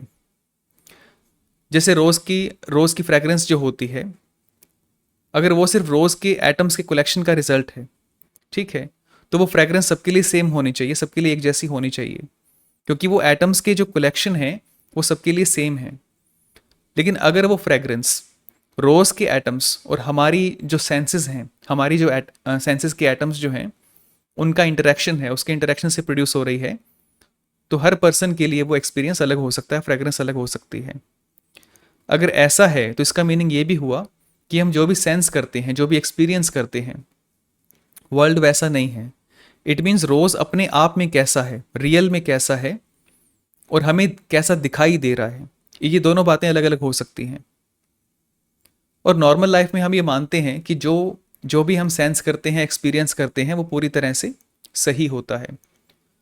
कभी कभी हमें देखने में गलती भी हो जाती है, लेकिन हमें पता है कि अगर हम ध्यान से देखते हैं तो हमें पता चल जाता है इस चीज़ का कि पहले हम गलत देख रहे थे और अब सही देख रहे हैं। जैसे मान लीजिए हम एक रेगिस्तान में हैं और देखते हैं कि रेगिस्तान में दूर से देखते हैं तो हमें पानी नज़र आता है, लेकिन जब पास जाकर देखते हैं तो पता चलता है वो पानी नहीं है, हमारा सिर्फ एक इल्यूजन है। लेकिन डेमोक्रिटस ये कहते हैं कि इन दोनों ही कंडीशंस में आप इल्यूजन देख रहे होते हो, क्योंकि जो भी आपको दिखाई दे रहा है वो रियल नहीं है। जो आप देखते हो वो इंटरेक्शन की वजह से आपको दिखाई दे रहा है, लेकिन रियलिटी कुछ और है। रियलिटी तो एटम्स और वॉइड हैं, दो ही चीज़ें हैं। और यहाँ एक स्ट्रेंज पैराडॉक्स ये भी है कि जो पर्सन देख रहा है वो भी एटम्स का एक कलेक्शन है, मतलब दो एटम्स के कलेक्शन हैं और दोनों एक दूसरे के साथ इंटरेक्ट हो रहे हैं। प्रोटागोरस के नाम से एक सॉफिस्ट हैं, और सॉफिस्ट कौन है ये हम आगे की वीडियो में डिस्कस करेंगे। तो प्रोटागोरस के नाम से एक सॉफिस्ट फिलोसोफर हैं जो ये कहते हैं कि man is the measure of all things. It means हर इंसान का अपना एक एक्सपीरियंस होता है, और वो इंसान उसी एक्सपीरियंस के बेस पर जज करता है, डिसीजन लेता है। जैसे मान लीजिए हवा चल रही है और हवा एक पर्सन को ठंडी लग रही है, ठंडी फील हो रही है, और दूसरे पर्सन को नॉर्मल फील हो रही है। जैसे एक ही फूड दो पर्सन को अलग अलग तरह का टेस्ट लग सकता है, एक पर्सन को अच्छा लग सकता है, एक पर्सन को बुरा लग सकता है। तो प्रोटागोरस कहते हैं कि दोनों ही अपनी जगह पे सही हैं, क्योंकि वो दोनों अपने अपने एक्सपीरियंस के बेस पर जज कर रहे हैं। और यही बात वो कलर पे भी लागू करते हैं। जैसे मान लीजिए सेम कलर किसी एक पर्सन को रेड और दूसरे पर्सन को येलो नज़र आ सकता है, और वो एथिकल जजमेंट्स के अंदर भी सेम बात लागू करते हैं। वो कहते हैं कि कोई एक काम किसी एक पर्सन के लिए अच्छा हो सकता है और वही काम दूसरे पर्सन के लिए बुरा हो सकता है, लेकिन प्रोटागोरस के लिए दोनों सही हैं। एपिक्यूरस की थ्योरी के अकॉर्डिंग प्रोटागोरस रॉन्ग है। जैसे एक रेड कलर का रोज़ है तो वो रेड कलर वहाँ बाहर है, एक रियल स्पेस में, एटम्स के एक कलेक्शन में, और वो एटम्स का कलेक्शन सबके लिए सेम है। तो ऐसे में वो सबको रेड दिखाई देगा, रेड दिखाई देना चाहिए, रेड नज़र आना चाहिए। और अगर कोई उस रेड कलर को येलो या फिर कोई और कलर कहता है तो आप उसको कह सकते हो कि आपको रॉन्ग कलर नज़र आ रहा है, ठीक है। लेकिन डेमोक्रिटस के केस में क्या होगा, डेमोक्रिटस कहते हैं कि वो जो कलर है वो एटम्स के कलेक्शन का कलर नहीं है। जो रेड कलर है वो वहाँ पर एग्जिस्ट नहीं कर रहा है, रियल स्पेस में एग्जिस्ट नहीं कर रहा है। वो रेड कलर जो हम देखते हैं वो हमारा अपना एक एक्सपीरियंस है, ऐसा एक्सपीरियंस जो हमारी आइज़ के एटम्स का जो मोशन है उसकी वजह से प्रोड्यूस होता है। तो एक सेंस में हम एक प्राइवेट एक्सपीरियंस कर रहे होते हैं, एक प्राइवेट कलर को एक्सपीरियंस कर रहे होते हैं, जो हमारी आइज़ के अंदर जो एटम्स हैं उनके ऊपर डिपेंड करता है, ना कि किसी बाहर की चीज़ पर। यहाँ पर कुछ मेजर पॉइंट्स हैं जो डिस्कस करने ज़रूरी हैं, लेकिन उसके लिए पहले हमें सॉफिस्ट फिलॉसफी को समझना होगा। बिना सॉफिज्म को समझे हम उन पॉइंट्स को डिस्कस नहीं कर सकते, इसलिए उन पॉइंट्स को हम सॉफिज्म के लेक्चर में ऐड कर देंगे।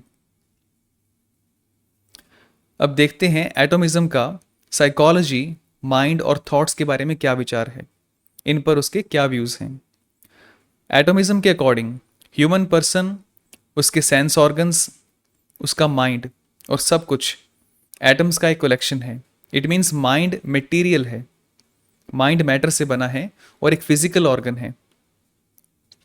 एक मशीन में, एक फिजिकल ऑब्जेक्ट में और माइंड में सिर्फ कॉम्प्लेक्सिटी का डिफरेंस है। माइंड के एटम्स का जो स्ट्रक्चर है एक मशीन के कंपैरिजन में कहीं ज़्यादा कॉम्प्लेक्स है, इसलिए माइंड चीज़ों को एक्सपीरियंस कर सकता है, लेकिन ऑब्जेक्ट्स जो हैं या मशीन जो है वो एक्सपीरियंस नहीं कर सकते। और अगर माइंड एटम्स का एक कलेक्शन है तो थॉट्स के बारे में क्या कहेंगे? थॉट्स को आप कैसे डिफाइन कर सकते हैं? क्योंकि किसी चीज़ को एक्सपीरियंस करना और किसी चीज़ को परसीव करना, ये दोनों अलग अलग बातें हैं। अगर आप किसी चीज़ के बारे में सोच रहे हैं तो ये बहुत ही अलग बात है। एटोमिस्ट थिंकिंग को भी परसेप्शन के जैसा मानते हैं। परसेप्शन में क्या होता है, हम किसी चीज़ के जो एटम्स हैं वो आपके सेंस ऑर्गन्स के साथ टकराते हैं और आपके माइंड तक पहुंचते हैं और माइंड के एटम्स को मूव करते हैं। लेकिन थिंकिंग में सेंस ऑर्गन्स की नीड नहीं है। उस चीज़ के जो एटम्स हैं बिना किसी सेंस ऑर्गन्स के, मतलब बिना किसी मीडियम के, डायरेक्टली आपके माइंड तक पहुंच जाते हैं और आपके जो माइंड के एटम्स हैं उनको मूव करते हैं। परसेप्शन का मीनिंग है सेंस ऑर्गन्स के थ्रू एटम्स का आना, और थिंकिंग का मीनिंग है बिना सेंस ऑर्गन्स के डायरेक्ट एटम्स का माइंड तक आना। लेकिन प्रॉब्लम यह है कि परसीव करने के लिए वो चीज़ आपके सामने होनी चाहिए, उस चीज़ का आपके सामने होना ज़रूरी है। लेकिन सोचने के लिए उस चीज़ का आपके सामने होना ज़रूरी नहीं है। इस पॉइंट पर एटोमिस्ट फिलोसोफर कहते हैं कि लगभग सभी चीज़ों के जो एटम्स हैं वो हमारे आसपास ही होते हैं। माइंड जिन चीज़ों को सोचना चाहता है उन चीज़ों के एटम्स को सेव कर लेता है, और जो बाकी एटम्स हैं वो वहीं आसपास घूमते रहते हैं। तो एक सेंस में देखना और सोचना ये दोनों एक ही बात है। जब एटम्स सेंस ऑर्गन्स के माध्यम से माइंड तक आते हैं तो उसको हम देखना कह देते हैं, और जब वो एटम्स हैं वो सीधे माइंड तक आते हैं, बिना किसी सेंस ऑर्गन के माध्यम के सीधे माइंड तक आते हैं, तो उसको हम सोचना कह देते हैं। और डेमोक्रिटस की थ्योरी ऑफ नॉलेज इसी डिफरेंस पर डिपेंड करती है। डेमोक्रिटस कहते हैं कि जो इन्फॉर्मेशन, ये जो नॉलेज है जो हमें डायरेक्ट मिलती है बिना किसी सेंस ऑर्गन के, वो ट्रू नॉलेज होती है। ऐसी नॉलेज को वो ट्रू बॉर्न या ऑब्जेक्टिव नॉलेज कहते हैं। और दूसरी ओर जो नॉलेज हमें सेंस ऑर्गन्स के माध्यम से मिलती है, जो इनडायरेक्ट नॉलेज है, वो ट्रू नॉलेज नहीं है, वो सिर्फ अपीयरेंस है, ठीक है, वो सिर्फ अपीयरेंस है। ऐसी इनडायरेक्ट नॉलेज को वो बास्टर्ड नॉलेज कहते हैं, क्योंकि ये जो नॉलेज है ये ऑब्जेक्टिव नहीं है, ये नॉलेज सब्जेक्टिव नॉलेज है।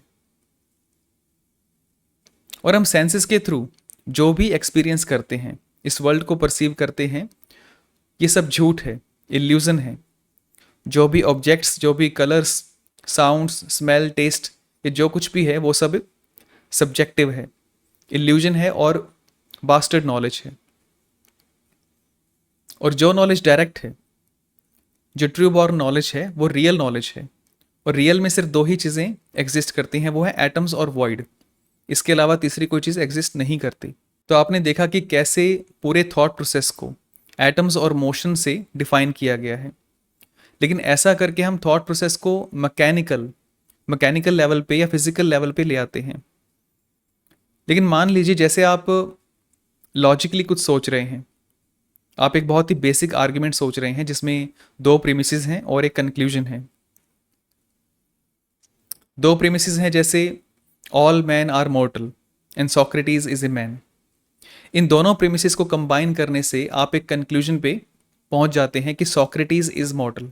ठीक है, इट मीन्स कि दोनों प्रीमिसेस आपके माइंड को एक स्पेसिफिक वे में मोशन क्रिएट करती हैं और वो मोशन आगे डेवलप होकर कंक्लूजन तक पहुंचता है, जो एक तीसरी तरह का मोशन है।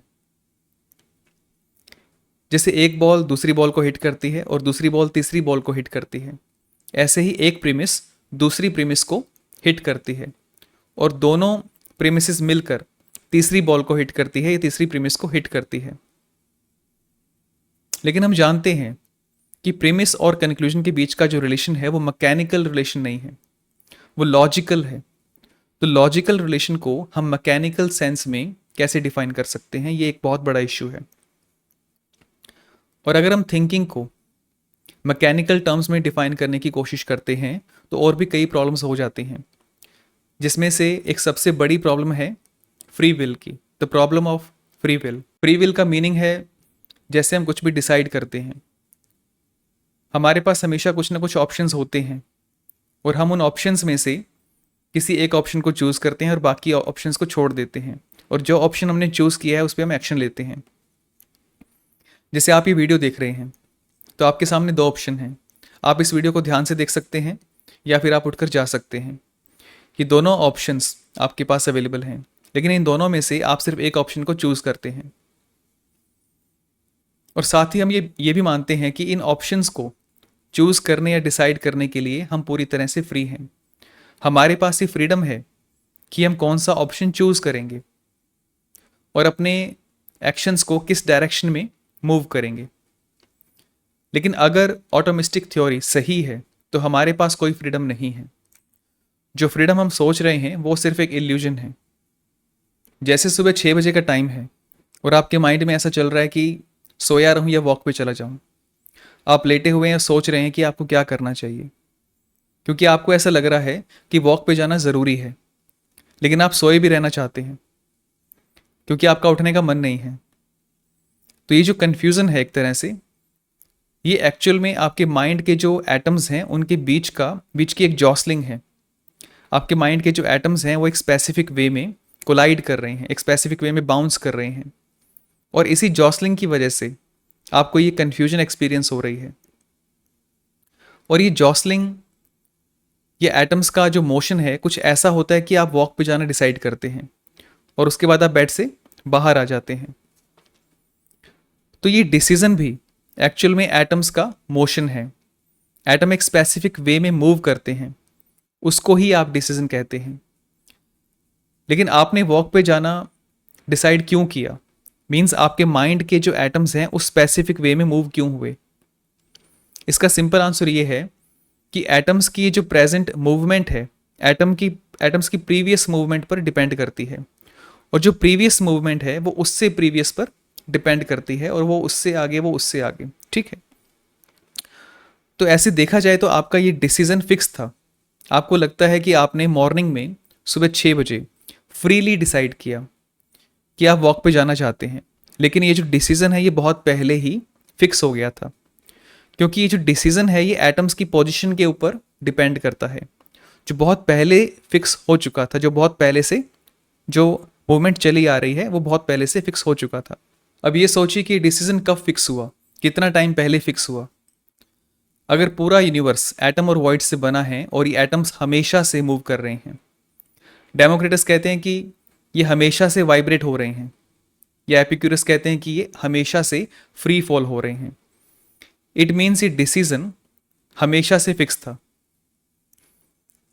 इट मीन्स आपके एग्जिस्ट करने से बहुत पहले आप एक एटम्स का कलेक्शन है, और इस स्पेसिफिक कलेक्शन के कंबाइन होने से पहले बहुत पहले सब कुछ फिक्स हो गया था।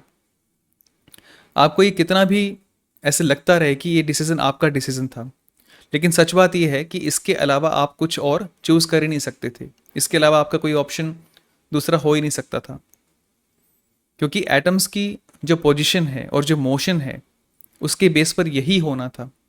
इसको हम कहते हैं नेसेसिटी। जैसे 2, 4, 6, 8 के बाद 10 ही आ सकता है, क्योंकि ये सीक्वेंस ही ऐसे चल रहा है। ठीक है, तो ऐसे अगर हम एटोमिज्म को सही मानते हैं तो हमारे पास फ्री विल नहीं है। हम जो भी डिसाइड करते हैं, जो भी हम चूज़ करते हैं, वो पहले से फिक्स है, और ये फ्रीडम सिर्फ एक इल्यूजन है। ल्यूक्रीशियस इस प्रॉब्लम को समझते थे, वो इसको स्वर्व से सॉल्व करने की कोशिश करते हैं, लेकिन ये सोल्यूशन एडिक्वेट नहीं है और इससे प्रॉब्लम और ज़्यादा बढ़ जाती है। प्रॉब्लम कैसे बढ़ जाती हैं, अभी अभी हम इस डिटेल में नहीं जाएंगे। मुझे लगता है हम पहले ही काफ़ी ज़्यादा डिटेल में जा चुके हैं। अब बात करते हैं एथिक्स की। ये सबसे ज़रूरी क्वेश्चन है, हाउ टू लिव।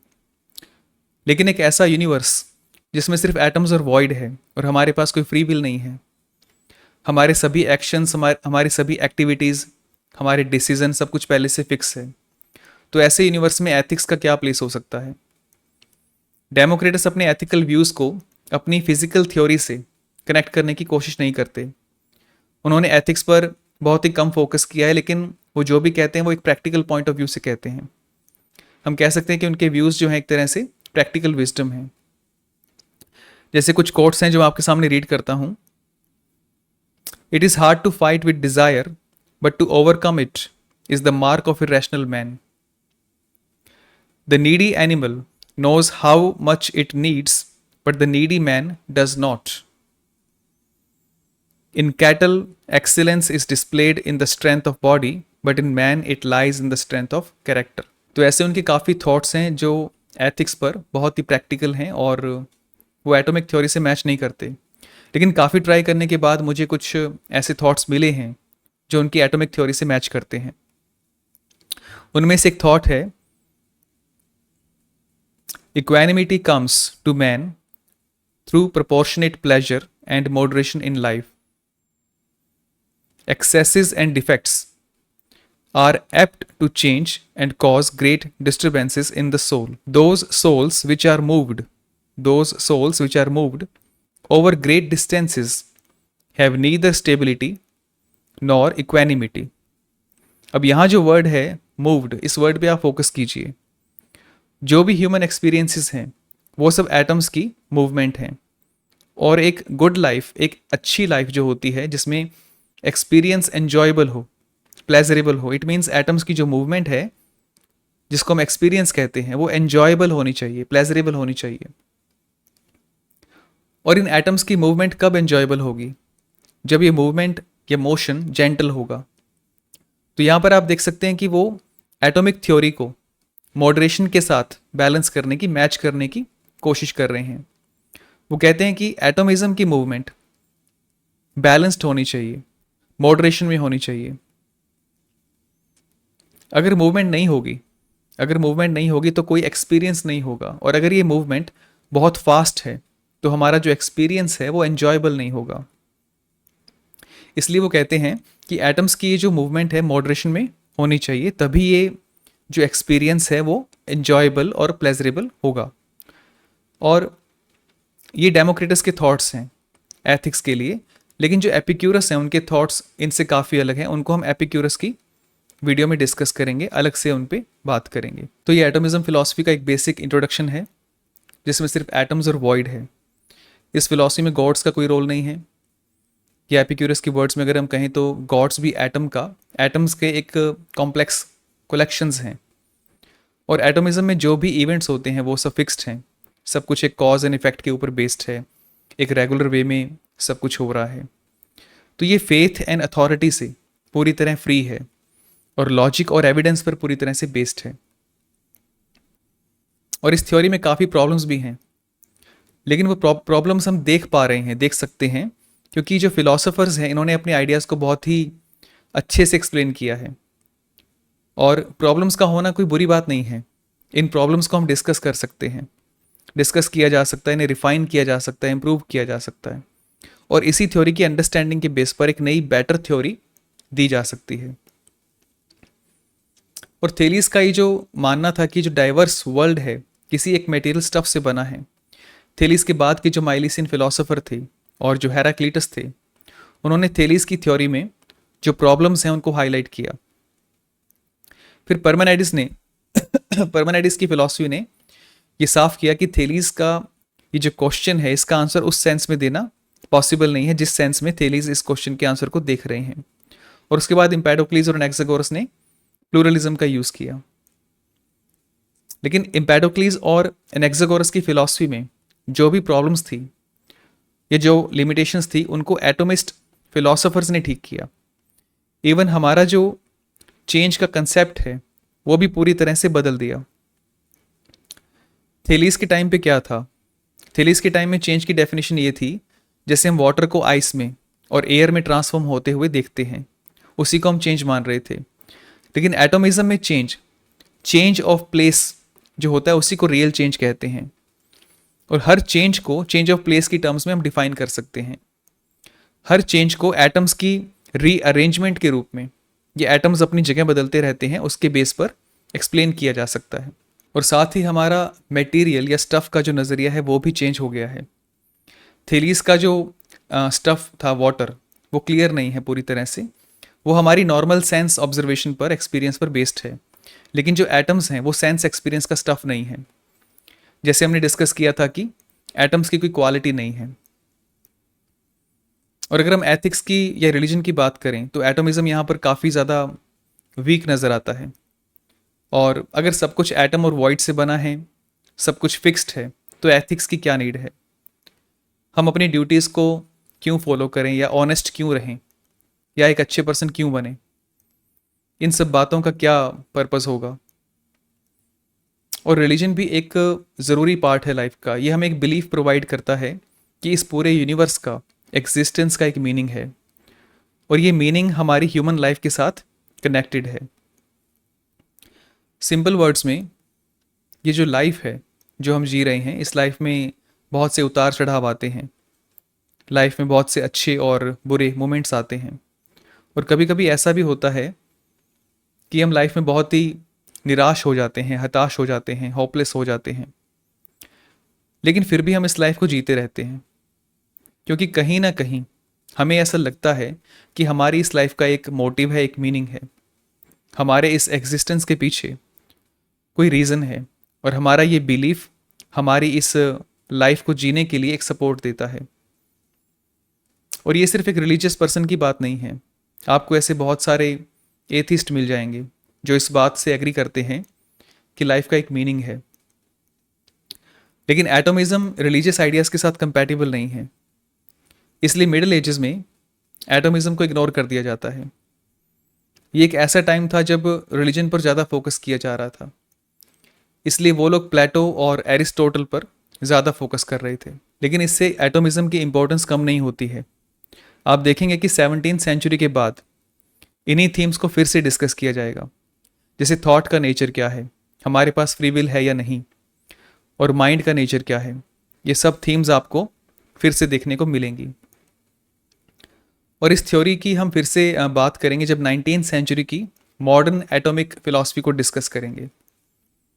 तब हम जॉन डाल्टन और थॉमसन से लेकर नील बोहर और हाइजनबर्ग तक की जो डेवलपमेंट है उसको स्टडी करेंगे। और इस वीडियो में इतना ही। Thank you so much for watching this video. Thank you.